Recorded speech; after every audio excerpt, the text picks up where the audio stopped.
এতিয়া দেউতাহঁতে মাছ মাৰিব, তাকে অলপমান চাবলৈ যাওঁ, আপোনালোককো দেখুৱাই আছোঁ বলক। আৰু এয়া ময়ো পুখুৰীৰ তললৈ নামি আহিছোঁ আৰু আপোনালোকক অকণমান প্ৰকৃতিৰ সৌন্দৰ্যৰে ভৰা ভিউখিনি দেখুৱাই দিছোঁ। পিনে ভাইটিয়ে পুনি চাফা কৰি আছে, কাৰণ প্ৰায় 1.5-2 বছৰ মাছ নমৰাৰ বাবে গোটেই পুনিৰে ভৰি পৰিছে, তাৰ বাবে চাফা কৰি মাজৰখিনিত মাছ মাৰি আছে। আৰু এইপিনে মায়ে শাক তুলি আছে।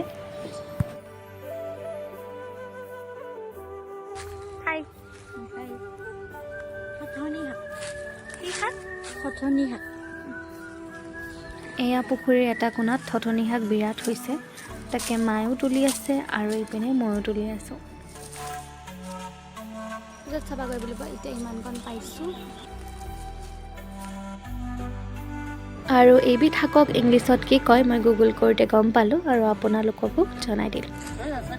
আৰু এইপিনে দেউতাই জালত পোৱা মাছবোৰ মোৰ পিনে দি আছে আৰু মই অকণমান দূৰৰ পৰা সেইবোৰ ধৰি ধৰি মোনাত ভৰাই আছোঁ। পিছে মাছ কিমানখিনি পালোঁ ভিডিঅ'হে কৰি থোৱা নহ'ল, মই এখন হাতেৰে মাছ ধৰি মোনাত থৈ আছোঁ। পিছে ভালেখিনি মাছ পাইছিলে দেই, ডাঙৰ ডাঙৰ ৰৌ মাছ পাইছিলে ডাঙৰ, আৰু জাপানী, লগতে কান্দুলি মাছ কেইটামান। দেউতাই কষ্টৰে মৰা মাছকেইটাৰে মায়ে একদম টেষ্টি আঞ্জা বনালে আৰু আমি তৃপ্তিৰে সাজ খালোঁ। আজিৰ ভিডিঅ'টো ইমানেই, বাই বাই।